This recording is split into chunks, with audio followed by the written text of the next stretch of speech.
안녕하십니까. 신의균의 국방TV 1일 안보 브리핑입니다. 자, 오늘도 우리 대한민국을 둘러싼 아주 중요한 안보 이슈들 간추려서 브리핑 하겠습니다. 오늘은 정말 굵직한 뉴스들이 있습니다. 어쩌면 오늘의 이 뉴스가 우리 대한민국의 운명을 결정짓는 그런 시발점이 될 수도 있겠다라는 그런 생각을 하기도 합니다. 첫 번째 소식입니다. 북한도 감염 사태가 굉장히 심각한 것 같습니다. 평양에서 외국인들의 엑소더스, 대탈출이 시작됐다는 소식입니다. 세계 각국이 대한민국을 입국 차단 국가로 지정하며 한국의 고립이 점차 심화되는 가운데 북한도 같은 상황이 되고 있습니다. 각국 외교관과 주재원들의 대규모 귀국을 시작했고 항공편도 차단되기 시작했습니다. 평양에 사무소를 두고 북한과 외교관계를 맺고 있는 독일과 프랑스, 스위스 등은 북한 내 외교 공간을 한시적으로 완전히 폐쇄하고 어제 고려항공 특별기 편으로 80여 명에 달하는 전체 직원들을 북한 밖 러시아의 블라디보스톡으로 대피시켰습니다. 이번에 대피한 외교관들은 독일, 프랑스, 스위스 3국뿐만 아니라 폴란드와 루마니아, 이집트 등 20여 개 국가에 달합니다. 북한을 탈출한 외교관들에 따르면 주민들이 마스크를 쓴 것 외에는 특이한 점이 없고 북한 당국은 공식적으로 단 한 명의 확진자도 없다고 주장하고 있습니다. 그러나 관영 조선중앙통신에서 10,000여 명 이상이 격리되어 있다고 밝힌 만큼 실제로는 더 많은 수가 감염되어 대확산 단계에 접어들었다는 관측도 제기되고 있습니다. 일부 보도에는 북한 내 감염자가 최소 3만 명을 넘었으며 백신과 치료제는 물론 제대로 된 병원 시설이 없는 북한에서 이를 막을 방법이 없다는 분석도 제기되고 있는데요. 반세기 넘게 세계 최강 미국과 대적하며 버텨온 북한이 전염병에 무너지는 것이 아니냐라는 관측도 나오고 있습니다. 자, 외교관들이 대사관 이런 것들을 완전히 폐쇄하고 지금 러시아로 나갔습니다.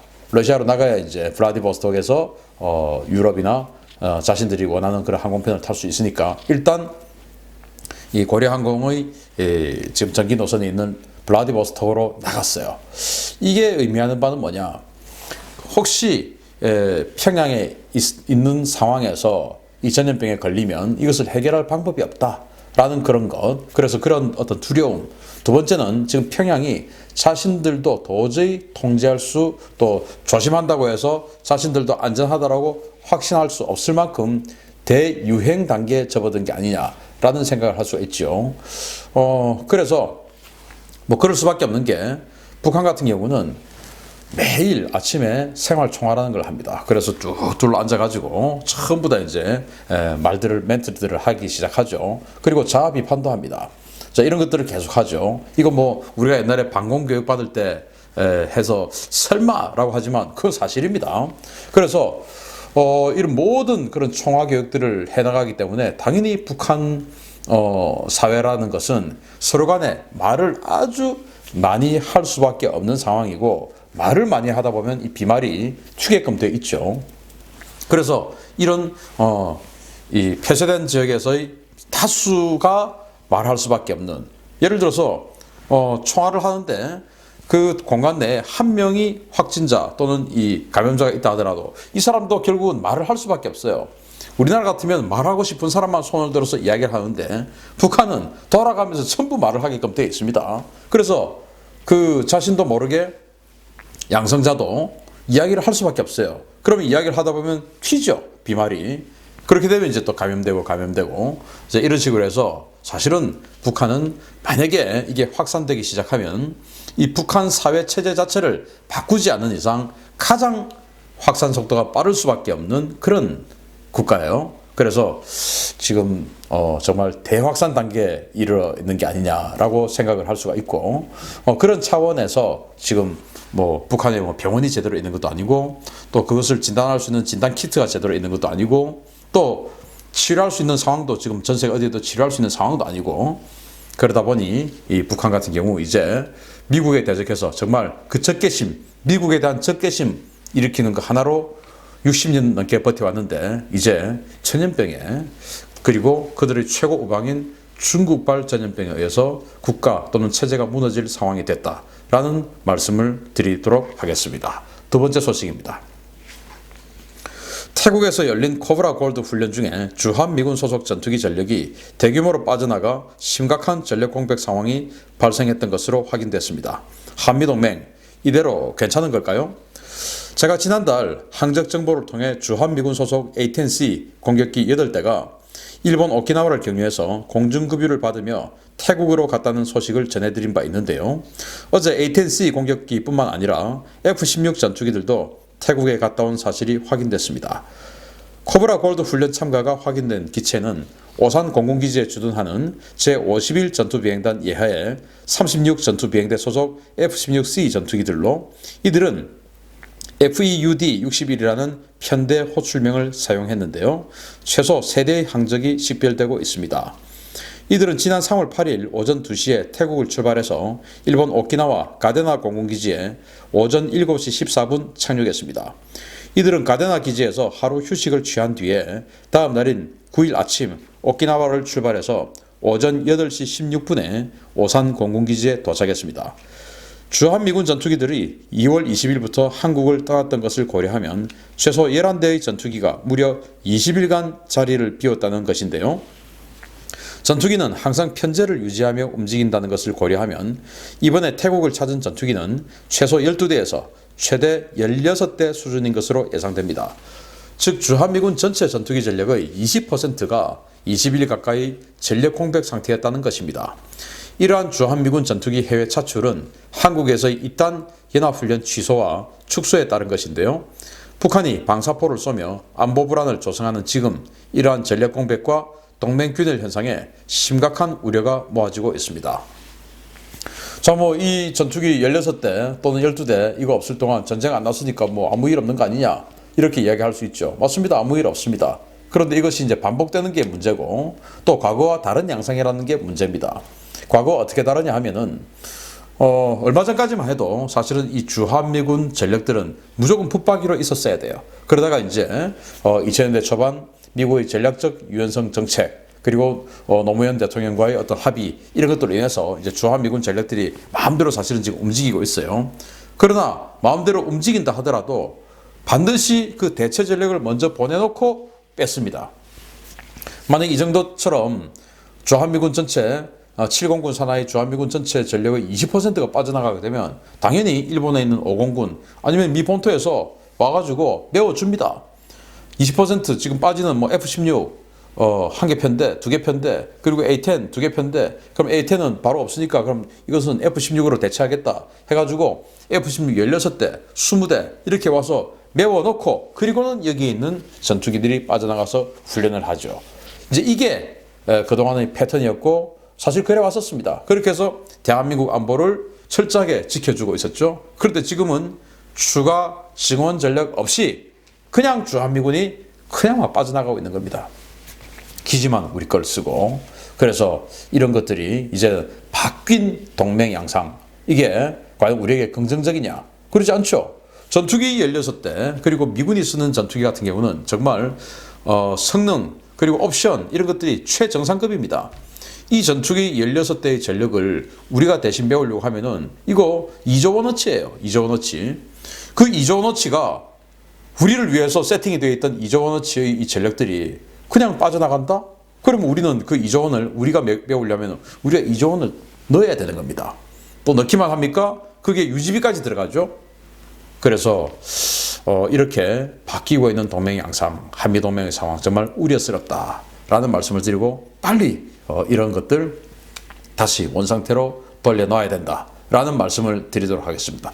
원상태로 돌려놓아야 됩니다. 세 번째 소식인데 정말 이게 대한민국의 운명을 바꿀 수도 있는 시발점이 될 수도 있다라는 생각을 할 만큼 정말 굉장한 뉴스가 나왔습니다. 북한 인권 유린을 막기 위해서 구체적인 책임 규명과 정의 구현 방안을 지금 당장 마련해야 한다는 주장이 유엔에서 제기됐습니다. 토마스 오헤야 킨타나 유엔 북한 인권 특별보고관이 현지 시각 9일 스위스 제네바에서 열린 제43차 유엔 인권이사회에 출석해서 북한 인권 유린 상황의 심각성을 경고하고 책임자를 규명해 지금 당장 정의 구현에 나서야 한다고 주장해 파장이 일고 있습니다. 킨타나 보고관은 한반도 평화와 비핵화 합의가 이루어질 때까지 북한 인권 유린 피해자들이 기다려줄 수 없다. 책임 규명을 하지 않는다는 것은 현재 진행 중이거나 미래에 발생할 인권 유린을 막을 방도가 없다는 것을 의미한다. 라고 주장하며 북한에서 반인도적 범죄가 자행됐다고 판단할 수 있는 합리적인 근거가 이미 제시됐으며 국제사회는 즉각 북한의 인권 유린에 대한 책임 규명과 정의 구현에 나서야 한다고 강조했습니다.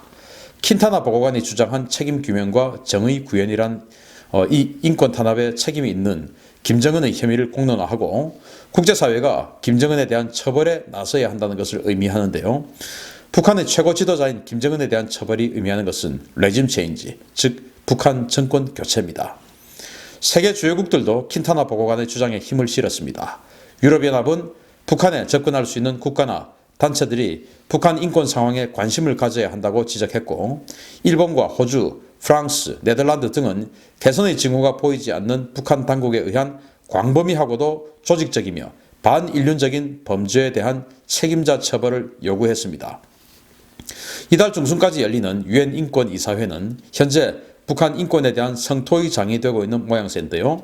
인권이사회는 북한 인권 탄압에 대한 책임자 규명과 처벌 필요성에 대한 보고서를 작성해서 안전보장이사회에 넘긴다는 방침이어서 북한 인권 문제가 미북 협상의 새로운 변수로 등장할 가능성이 커지고 있습니다. 지금 여기는 유엔 안전보장이사회, 우리가 안보리라고 하는 거기가 아니고 인권이사회입니다. 그래서 여기 상임이사국, 안보리 상임이사국과 완전 다르죠. 여기에서 완전히 지금 북한에 대한 성토가 나오고 있고 제가 지난번에도 계속 말씀을 드렸듯이 탈북자 350명을 인터뷰를 해서 거기에서 이제 북한의 강제 수용소, 또 여성 문제, 또 어린이 문제, 식량 문제 이런 것들 쫙 나열해가지고 보고서를 작성했고 그 보고서를 오늘 공개를 한다고 했습니다. 그게 지금 이제 이렇게 지금 나오고 있는 상황인데 이 오늘 뉴스이기 때문에 아마 그 보고서는 우리 시간으로 내일 공개가 될 것 같고 그 보고서가 나오면 또 어떤 내용이 담겨 있는지 제가 알려드리도록 하겠습니다. 자, 그런데 여기에서 우리가 유의해서 봐야 될 게 킨타나 보고관 이 사람이 이제 그 보고서 작성하고 했던 이제 총책임자겠죠. 이 사람이 북한 인권 유린 책임자를 처벌해야 된다랍니다. 책임자 누굽니까? 김정은 아닙니까? 그래서 비핵화 협상이 마칠 때까지 기다려줄 수 없다. 왜? 북한 인권 유린 상황이 지금 너무나 심각하기 때문에 빨리 조치해야 된다. 라는 것이고 여기에 이 인권이사회가 다 지금 동조를 하고 있는 상황이에요. 자, 지금 어떤 상황입니까? 미국은 대선 전국에 들어갔습니다. 그리고 이 전염병 문제로 인해서 트럼프 대통령이 굉장히 지금 좀 악재다라고 지금 평가가 되고 있죠. 그러면 악재가 나오면은 호재로 그 악재를 상쇄를 시켜야 됩니다. 지금 이 전염병 문제는 누구 하나의 지도자의 문제로 지금 해결될 수 있는 문제가 아니에요.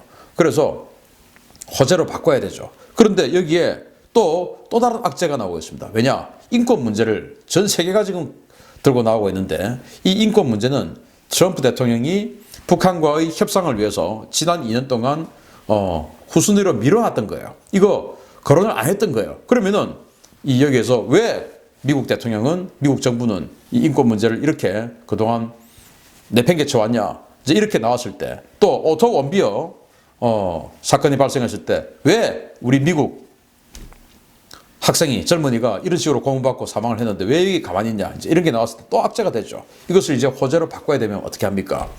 바로 이 인권이사회에서 주장하는 것처럼 책임자 처벌 해야 되는 겁니다. 책임자 처벌. 처벌하려면 어떻게 됩니까? 잡아와야 되죠. 김정은이 잡혀나갈 수 있을까요? 그게 힘들면 제거해야 되겠죠. 그래서 여기에서 지금 주장하는 것처럼 전공교체입니다. 그래서 이런 것들이 북한에 대한 강력한 군사작전 또는 지금까지 있어왔던 그 어떤 제재보다 더 강력한 결국 제재로서 북한 정권을 교체할 수 있는 그런 정도 수준까지의 강력한 제재 그리고 그게 힘들다 싶으면 군사작전을 통해서 김정은 정권을 제거하는 이런 시발점이 이 인권이사회의 지금 성토, 스타트 이게 아닐까라고 생각이 되고 아무쪼록 지금부터 계속 이제 인권이사회에서 하나하나 정말 양파 껍질 벗기듯이 뉴스가 나올 텐데 정말 기대되는 뉴스입니다. 그리고 정말 쇼킹한 뉴스가 나올 때마다 제가 여러분들께 알려드리도록 하겠습니다. 기대됩니다. 마치겠습니다. 감사합니다.